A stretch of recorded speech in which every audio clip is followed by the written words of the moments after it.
Assalamualaikum. Waalaikumsalam warahmatullahi wabarakatuh. Ini sekarang kita berada di mana ini? Di Prigen kita ini. Healing. Healing bersama Pondok pesantren namanya Yayasan Ali bin Abdurrahman. Ali bin Abdurrahman. dingin ya di sini ya. Iya, sedingin hatimu ini. Ya Allah. Cuma pemandangan di depan kurang enak. Oh iya. Betul. Ini dalam rangka apa ini kita di sini? Ada penampakan. Nah, Loh, siap. Alhamdulillah, sholawat wassalamu kita bertemu lagi di channelnya JJ Okocha, channel bersama Ustaz Ali Muhammad Ali Baraba dan siapa namanya? kasih Allah. Kasih Jaya Allah. Wow. Dan ini Hadi Asgaf. Insya Allah Hadi kita Asgaf. membahasnya bab. Betul. Ada pertanyaan nanti kita mohon masukkan ke kotak komentar. Kita nanti bahas lagi di channel berikutnya. Nah, sekarang kita membahas sekarang ini Rebu Wakasan atau akhir Rebu di zaman ini apa ini Ustaz? Di bulan Sofar. Di bulan Sofar ini jelang di bulan Rabiul Awal ini. Nah, kan ada yang simpang siurnya di mana fenomena sekarang ini di Rebu Wakasan ini. Betul. Ya. Alhamdulillah, salatu wassalamu ala Rasulillah Sayyidina Muhammad bin Abdullah wa ala alihi wasallam wa la haula wa la quwwata illa billah. Kita alhamdulillah kita berada sekarang di bulan Sofar ya. Nah, Ini sudah lewat 10 pertama tepatnya kalender 11 Sofar. iya. Sekarang bulan Sofar identik memang dengan kesialan dan itu sebenarnya bekas-bekas dari jahiliyah ya. Jadi Ya, terutama hari Rebo juga. Mereka orang-orang jahiliyah memandang Rebo itu sebagai hari sial. Juga bulan Sofar itu seolah sebagai bulan yang sial.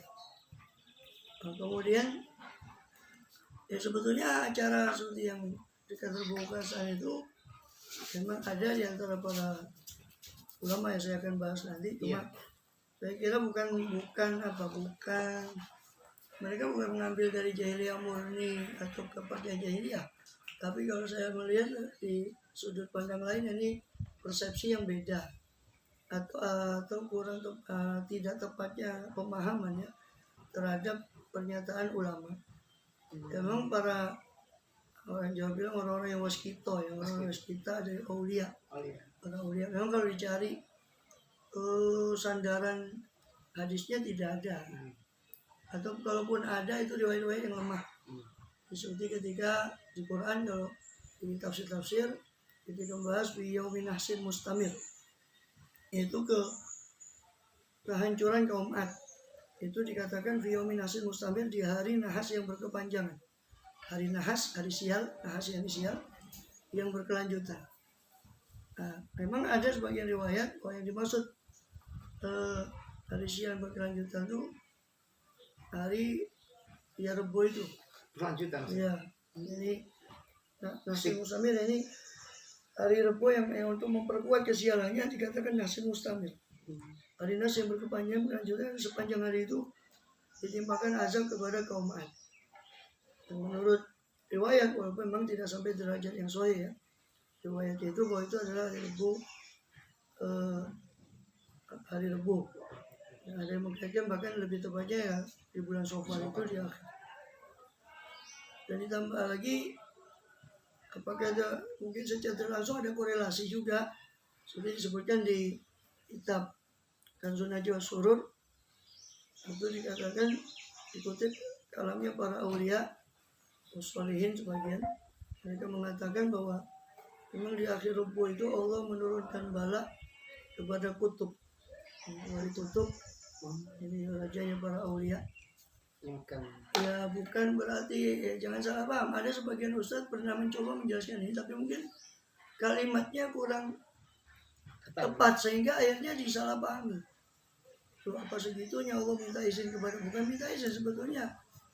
Aulia itu dari kutub itu ada para aulia ya. Nah, itu kan warasatul anbiya sebenarnya, ulama pewaris para nabi. Terutama yang dimaksud ulama ini yang juga yang menguasai zahir dan batin juga, masuk para wali, para soleh.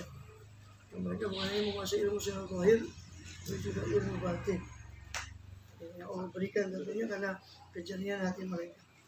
Nah, di sini para wali itu memberi satu informasi bahwa di Rebo terakhir itu Allah turunkan bala selama setahun. Di Rebo terakhir. Iya. Jadi bukan, kan orang sering katanya bulan Sofar, Rebo terakhir bulan Sofar, Rebo terakhir bulan Sofar. Sofar itu bulan sial katanya, atau bulan bala. Dan kalau kita ajukan pertanyaan, apa ya berarti di luar Sofar tidak ada bala? Kan tidak mungkin. Kita lihat, ya kalau mau apa istilahnya, mau cek and dicek ya, lihat aja di berita-berita tentang kecelakaan misalnya. Ya, bukan berarti di luar bulan Sofar tidak ada kan gitu. Itu suatu persepsi yang harus diluruskan. Bukan berarti bulan bala, bukan berarti sesuai pemahaman orang awam bahwa seolah-olah bala itu hanya turun di bulan Sofar. Tapi di situ Allah turunkan bala selama setahun itu di Rebo akhir bulan Sofar itu informasinya bahwa akan terjadi bala selama setahun, itu informasi diberitahukan pada bulan Sofar. Dan Allah berhak saja untuk memberikan informasi pada siapa melalui ilham. Kalau Nabi kan wahyu. Kalau aulia itu ilham, bukan wahyu. Nah, bedanya apa namanya? Dalam sejarah kata Imam Ghazali, kalau antara wahyu dengan ilham, kalau wahyu itu langsung dari sumbernya kelihatan, nampak. Itu para malaikat yang membawa dan sebagainya, dengan cara pemberian wahyu yang sudah termaktub di Al-Quran, langsung Allah campakkan pada hati beliau SAW, ya. Atau melihat malaikat dalam wujud asli, atau melihat dalam penyerupaan malaikat itu tadi. Dan kalau ilham tidak begitu. Ilham itu kata para ulama, saya cuma menukil di antara Ihya Ulumuddin Imam Ghazali, itu hanya apa ya, ini Allah campakkan begitu saja berita itu, tanpa dia melihat sumber berita berupa malaikat atau sebagainya. Itu ilham. Nah, menurut informasi para aulia ini bahwa selama setahun, ya, dan Allah berhak sekali lagi memberi informasi pada siapa saja yang dia kehendaki. Seperti dalam surah Jin dikatakan alimul ghaibi la yuzhiru ala ghaibi ahada. Allah itu Maha mengetahui segala gaib, dan Allah tidak akan menampakkan yang gaib kepada seorang pun illa man yartadha min rasulin, kecuali siapa-siapa orang yang diridhoi dari para rasul. Nah, di situ selain para rasul, kata para sebagian mufassirin, itu juga termasuk pewaris para rasul, itu para aulia. Para aulia dalam arti ulama zahir dan batin sekaligus, mereka adalah para wali. Ya, itu juga mewarisi apa yang didapat oleh para rasul, diantaranya dibuka kepada mereka oleh Allah melalui ilham dan sebagainya, sesuatu yang baik. Itu terjadi banyak karuman mereka. Sayyidina Utsman yang mengetahui tentang orang yang melihat kepada wanita bukan mahramnya. Ketika masuk, kok ada bekas zina, kata Sayyidina Utsman. Apakah wahyu setelah Rasul? Tidak, bukan, ini bukan wahyu, tapi firasat, nur yang Allah berikan. Dan itu banyak dalilnya. Nah, saya perlu bahas ini karena mungkin khawatir ada orang yang mengingkari informasi yang berasal dari para aulia itu tadi, karena dianggap tidak ada dalilnya secara tersurat. Padahal secara tersirat mungkin kalau kita cari ada. Memang secara tekstual memang terkadang orang nggak ngeh. Dan orang nggak mungkin bicara dalil kecuali orang yang termasuk ahlul dalil, yang berdua dengan dalil. Ini enggak, sekarang kan orang awam bicara dalil. Nah, ini gak nyambung. Nah, orang awam dikit-dikit mana dalilnya. Kalau saya bilang, hal kami dalil, apakah kau termasuk ahli dalil? Oh, tanya dalil, kita dalil itu apa? Urutan dalil itu bagaimana? Terus bagaimana, apa yang disebut dalil? Quran hadis yang bagaimana? Terus seluruhnya Quran dan hadis bagaimana? Nah, bisa jadi sulit menjelaskan kadang untuk kalau itu berkait dengan teknis ya kepada orang awam. Memang bukan konsumsi, itu konsumsi orang secara awam. Mereka hanya ikut apa kata. Kembali ke topiknya ini, topik kita tadi, bahwa itu penurunan bala sepanjang tahun yang bakal turun sepanjang setahun di bulan tentu Allah bagi sesuai dengan kehendak Allah. Di hari ini, hari bulan ini, terserah Allah. Nah, cuma informasinya itu dalam tanda kutip dibocorkan oleh Allah SWT sebagian kepada kutub. Sampai itu. Kutub itu juga salah satu yang diyakini oleh para aulia soleh, juga para sufi, adalah melalui Nabiullah Khidir dan sebagainya. Itu juga salah satu sumber informasi mereka para aulia. Sampai kadang biasa akhir Rebo itu dibuat healing supaya mungkin tidak orang. Ya, itu salah satunya untuk mengelak. Jadi kalau kita boleh simpulkan sebelum kita melanjutkan, kita simpulkan bahwa memang pertama hari Rebo juga dikatakan sebagai hari sial di zaman jahiliyah.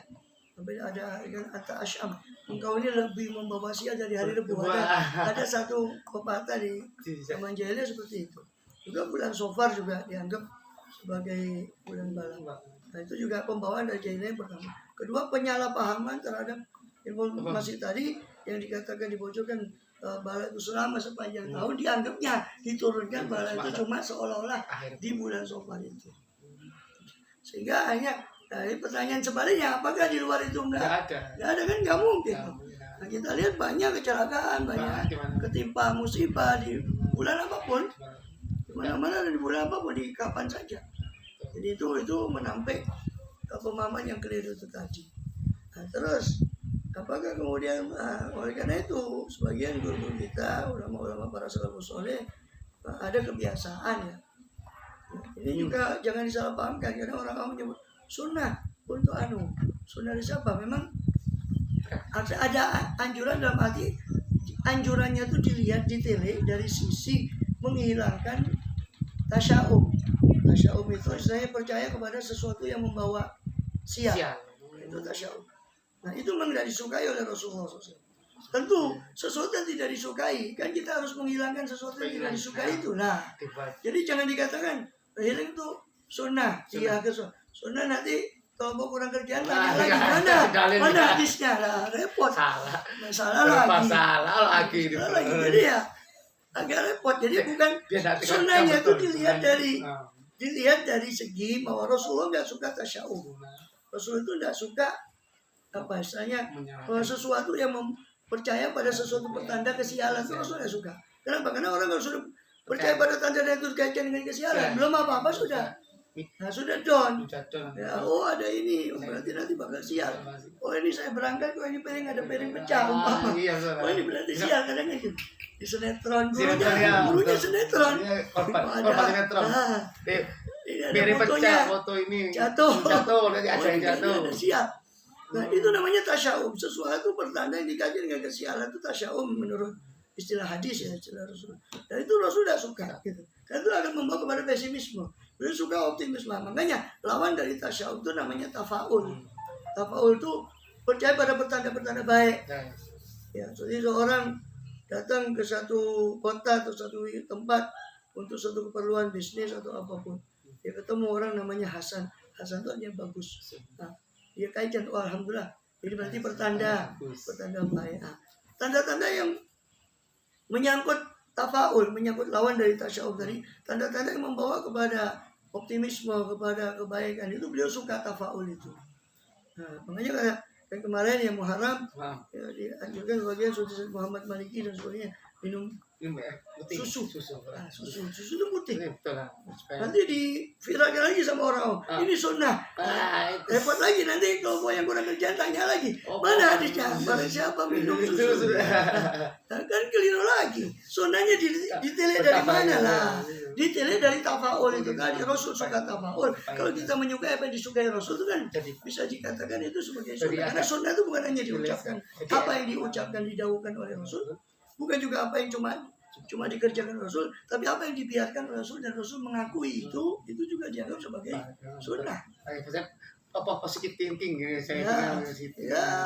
positive thinking ya artinya sesuatu yang membawa kepada optimisme. Ada energi positifnya untuk kedepannya. Itu yang beliau suka. Tapi kalau katakan kita positif, tapi kadang bisa terjadi loh Pak Ustaz. Nah itu kan sugesti tadi lah. Seperti kebanyakan orang percaya pada weton dan sebagainya. Nah, betul biasanya. Lepas dari itu budaya. Ya budaya Jawa silakan kalau sekedar melestarikan budaya. Tapi kalau dipegangi, sampai gara-gara itu kemudian. Gara-gara weton nggak jadi nikah, ada kejadian itu. Apapun, saya rasa bukan hanya weton ya. Apapun dia menganggap sesuatu itu sebagai pemutus perkara. Tapi kan dia seolah sudah menyebutkan. Di hari yang sama Rebo atau Senin. Itu lahir banyak orang. Ada orang yang pintar, ada orang yang bodoh, ada lahir juga di hari itu orang yang sukses di hari itu juga lahir orang. Lalu bagaimana dikatakan hari itu sebagai pemutus kan gitu. Nah di situ apa istilahnya kepercayaan kepada sesuatu yang itu sugesti kepada. Justru yang saya banyak dari penanya-penanya itu saya wawancara balik. Ya ada nggak? Justru ya kata menurut mereka justru yang percaya betul sama itu akhirnya tersugesti. Hanya terjadi itu menurut sugesti dia. Yakin. Bukan karena wetonnya kalau saya lihat. Tapi karena sugesti dia, oh, jangan-jangan saya gini-gini, saya begini. Nah, kalau dia sudah suudzon dulu kepada Allah, itu kaitannya nanti sama dalam larangan agama itu suudzon kepada Allah. Tidak ada dosa yang lebih baik, lebih parah daripada suudzon pada Allah dan suudzon kepada makhluk Allah SWT. Itu buruk. Sebagaimana tidak ada amalan paling baik melebihi husnudzon pada Allah, husnudzon kepada makhluk Allah. Jadi intinya di situ sunnahnya tuh dilihat dari segi tasya'um, menghilangkan tasya'um tadi itu. Itu yang dianggap sehingga kita dianjurkan tuh refreshing pada Rebo itu supaya menghilangkan pikiran-pikiran yang seperti negatif tentang Rebo Wakasan itu tadi. Nah, di situ para sahabat soleh memberi contoh. Beliau keluarga, ada sama keluarga atau sama teman kemana satu tempat untuk karena ada, mohon maaf, ada orang yang hanya jadi apa ya? Jadi ketakutan sendiri, kesan mengurung diri di rumah karena takut jalan keluar, takut terjadi sesuatu yang kamu kemana-mana. Nah, seperti itulah. Itu kan efek. Nah, efek seperti itu dicoba dihilangkan untuk jadi bukan berarti sunnah dalam arti ada hadisnya sampai orang berarti ya. Memang tidak ada kalau dicari. Tapi kan dari segi tafaul dan tasya'um tadi itu kan dua-duanya Rasul tidak suka tasya'um dan Rasul suka kepada tafaul. Nah ini titik yang dianggap sebagai sunnah atau sesuai dengan syariat itu dari titik situnya, bukan dari hadis tekstualnya kemudian dicari Rasul menyuruh untuk umpama. Nah itu. Kan waktu pernah dengar itu di saat bulan Safar ini Rasulullah SAW ini sakit. Di saat itu memang ada yang menyatakan dulu itu awal sebelum bulan Rabiul Awal sakit emang ada. Iya memang dalam sejarah Rasul SAW sakit di akhir bulan Safar itu. Tapi kan semuanya tidak dikaitkan dengan itu. Sebelum aku meninggal, menjelang wafat. Rasulullah itu. Tapi dulu pernah dikirimi sihir juga ya. Oh iya itu lain lagi. Ya pembahasan dengan kaitan dengan Safar tadi kan bahwa itu adalah suatu yang apa istilahnya. Ketika di akhir Safar memang beliau sakit Safarnya itu. Kemudian sampai wafat beliau di awal Rabiul Awal itu. Ya, sakit yang membawa kepada wafatnya beliau.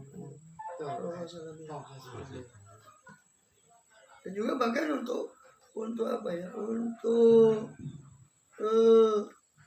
menghilangkan apa ya? Kepercayaan orang yang jelek, terutama di zaman jahiliyah itu Rasul bahkan menikah sendiri dengan Siti Khadijah itu bulan Safar dan menikahkan sebagiannya itu di bulan Safar, sebagian bukan Siti. Dan ada Siti Fatimah ya. Kita dengan Siti Fatimah pada Safar itu apa sih? Suro itu kan Soro. Nah itu kan gini. Itu kan akulturasi dari Sultan Agung. Jadi mengakulturasi antara budaya Islam, kalender Islam dengan kalender Jawa. Ya, kecawen gitu. Ya, dari kalender Jawa aja kalender Soko namanya tahun Saka. Ya. Sekarang saya dah apa di tahun Saka berapa merujuk ke tahun Saka itu sekarang ini. Itu ada. Nah, setelah Islam masuk, maka Sultan Agung itu di Mataram itu mengakulturasi. Ya. Hanya dibuatlah Suro, Safar, Mulut dan seperti itu. Tapi kayaknya di Madura pun seperti itu ada pengaruh budaya seperti itu. Kalau anut Hijriah yang asli kan bulannya kan ya Muharram, Safar, Rabiul Awal, Rabiul Akhir, Jumadil Awal, Jumadil Akhir, Rajab, Sya'ban, ya Ramadan, Syawal, Dzulqa'dah, Dzulhijjah. Nah, Safar sendiri memang dalam bahasa Arab itu merujuk ada beberapa mana di antaranya Safar itu ular itu yang dipercaya oleh jahiliyah. Kalau ada orang sakit dan seperti itu, di perut itu ada nama ular atau bahasa caci itu ular yang disebut sebagai Safar. Karena lagi Safar itu secara bahasa artinya daripada sifrun, artinya kekosongan. Ya, kosong. Itu daripada bulan Safar itu tadi. Jadi memang dari segi pemaknaan itu dulu memang sudah ada pengkaitan bulan Safar itu dengan apa ya, dengan sesuatu yang sial dan sebagainya itu. Ya. Nah, ada pun hari Rebo, bahkan Rasulullah SAW itu di Sahih Muslim dikatakan bahwa Allah mencipta cahaya itu di hari Rabu. Allah khalaqan nur yaumul arbi'a. Wa la yubda'u bi amrin illa wa tamma kama qala. Maka tidaklah dimulai satu perkara di hari Rabu kecuali dia akan sempurna perkara itu. Sehingga itu dikutip juga di kitab Ta'lim Muta'alim, kitab di pondok tradisional yang dipelajari ya sebagai panduan adab belajar, bahwa mereka banyak ulama memulai belajarnya itu di hari Rabu. Terus kita punya guru-guru itu mulai daras satu pelajaran itu biasanya di hari Rabu. Di hari Rabu. Ya kan tadi ada dua ya, ada 2 poin. Hari Rabu sama bulan Sofar. Maka saya singgung yang hari Rabunya itu. Itu di zaman Rasul bahkan bersabda beliau hari Rabu justru hari baik. Yang mana kebalikannya di bulan zaman jahiliyah itu malah menganggap Rabu itu sebagai suatu kesialan. Hari yang paling sial. Kalau kita ini bacanya hari Jumat. Oh iya sekarang. Oh ya cuma dia enggak ini kan bahasanya di akhir. Kita kan biasa mestinya di hari Jumat. Oh iya. Oh iya betul. Jumat ini kan masalahnya. Jumat bagus juga. Bagus. Para ulama juga menganjurkan setelah Jumat intinya digunakan untuk yang positif. Kalau bisa ya ada majlis ilmu, nah itu bagus. Itu lebih bagus dari Jumat. Ya. Ada apa lagi yang mau disampaikan? Emang itu tadi kita emang fenomenal yang emang itu banyak kan orang takut di akhir itu mau keluar atau apa itu tuh sampai ya satu poin lagi ada mitosnya gitu. Ada amalan-amalan yang biasa. Ini itu kan walaupun ya ini ingin dari mana saya mulai, jadi kadang saya bingung untuk menjelaskan itu karena ada kelompok yang kurang kerja. Nah, untuk menganukan mereka terserah mereka mau kerjakan tidak kerjakan apa. Tapi kalau sampai memvonis sesat, sampai apalagi sampai naudzubillah kafir ya, itu kan suatu vonis yang berat. Nah, memang kalau dicari hadis amaliyah seperti baca Yasin, Assalamualaikum diulang berapa kali, kemudian juga sholat sholat khusus di hari Sofar itu. Oke lah. Tentang sholat Sofar sendiri mungkin dikatakan memang hadisnya maudhu langsung. Tapi kan sholat sendiri kan bagus. Mau sholat duha atau saya biasanya nyarankan gabung aja dengan sholat karena dikerjakannya di pagi hari. Gabung aja dengan sholat duha. Nah dari sholat itu minta kepada Allah. Karena itu memang walaupun bukan seperti tadi kita bahas, bukan hari sial secara khusus dan juga bukan bulan sial secara khusus sebetulnya, tapi itu informasi yang akan diturunkan daripada bala itu dikumpulkan di situ. Sebagaimana disebut Syaban itu informasi daripada amalia yang akan ditulis dikerjakan selama setahun itu pada Syaban itu tadi seperti itulah. Kita minta, kita mohon keselamatan, keselamatan. Dengan berkat sholat tadi yang kita lakukan, boleh sholat duha boleh, atau mau sholat secara khusus sholat hajat, umpama hajat kan boleh ya sholat hajat. Memang kalau sholat Sofar secara khusus ada berapa sholat yang memang di bulan khusus, di tanggal khusus itu memang hadisnya memang ditengarai palsu. Nah yang nggak boleh itu kan ada mengamalkan hadis palsu itu dengan seolah keyakinan itu dari Rasul. Padahal itu jelas hadis bukan hadis palsu. Kalau kita mengamalkan dan mengaku itu dari Rasul, berarti kita merestui seorang yang berbohong atas nama Rasulullah. Terus dengan menyebar hadis palsu tadi itu memang tidak boleh, jelas kita kecam itu, kita sepakat. Tapi kemudian ada amalan-amalan lain, seperti baca Yasin itu kita tahu keutamaannya di antara surat-surat Quran yang lain. Ya. Untuk minta hajat kita bagi di Rabu Sofar itu umpama. Atau di hari lain kita minta, apa salahnya kita berdoa, apa salahnya kita itu kan suatu yang umum, walaupun memang tidak khusus di akhir Sofar saja, tentu kita baca Yasin di malam tertentu ya, tentu bahkan jadi wirid oleh sebagian ulama, jadi wirid Yasin itu kan karena bagusnya keutamaannya. Dan itu bukan suatu yang salah, bukan suatu yang keliru. Nah, yang keliru kita sepakat kalau dikatakan hadis palsu tadi nggak boleh diamalkan, betul. Kita sepakat bahwa hadis palsu itu bukan hadis. Nah, tapi kalau mengamalkan sholatnya, tapi bukan karena kebenaran, mengakui kebenaran hadis palsu itu, sekedar dia mengamalkan sholat itu tidak ada masalah. Karena memang bacaan tertentu, di sholat tertentu kemudian baca Yasin sebagainya itu boleh diamalkan untuk sekedar meminta, namanya kita kan tidak mungkin kita kepingin untuk Nggak mungkin kita kepingin bala datang. Nggak ada mungkin. Semua Nggak ada aja. Nggak ada yang kepingin. Lancar Maka semua. kita minta pada Masa Allah. nunggu dapat bala dulu diingetin baru tobat ini. Jadi apa ini kayak gini kan supaya itu. Iya, Jadi, artinya silakan ya. Tapi ya dua catatan lah. Baik catatan dari orang yang biasa umpama untuk terlalu gampang kebaikan memvonis orang sesat sebagainya ya.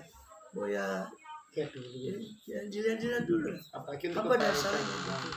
Nah, memberi peringatan silakan beri peringatan, tidak boleh mengamalkan hadis palsu. Tapi kalau sudah terlalu ekstrim sampai memvonis saudara sendiri sampai berkesesatan dan sebagainya lah. Itu catatan kedua bagi yang mengamalkan ya kan. Yang mengamalkan juga harus tahu diri bahwa tanya kalau hadis berarti hadis ya tanya pada ulama hadis ya. Yang ahli hadisnya. Jangan sekedar kiai atau orang soleh saja ditanya karena belum tentu orang soleh itu alim dan orang ulama pun fakih belum tentu dia menguasai bidang yang lain. Ya tanya silakan tanya. Insya Allah Taala apa yang sudah kita sampaikan itu tidak bertentangan dengan yang keterangan para ahli hadis yang memang memvonis beberapa hadis tertentu, sholat tertentu di bulan-bulan tertentu itu ada beberapa. Walaupun kita tidak bisa kebiau yang katakan semuanya palsu ya, tapi kebanyakan memang ditengarai hadisnya palsu, termasuk sholat Rajab di bulan Rajab. Puasa Rajab ini. Ya termasuk. Anda yang saya ingin fokuskan tuh di sholatnya itu, sholat Rajab, sholat Shofar, sholat itu. Maka catatan saya pada yang mengamalkan silakan. Kan sholat bagus, betul sholat bagus. Yang tidak bagus itu kalau meyakini sesuatu yang tidak diucapkan oleh Rasulullah, kita yakini seolah itu diucapkan Rasulullah. Takutnya kita masuk ke ancaman hadis. Man kata ba'da muta'ammidan falyatabawa maq'adahu minan nar. Siapa yang berdusta atas nama saya sengaja, silakan dia persiapkan tempatnya di neraka. Ya bilang itu.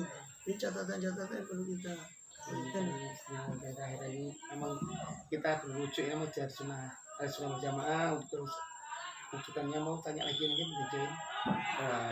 Untuk saat ini tidak ada yang ditanyakan. Ya.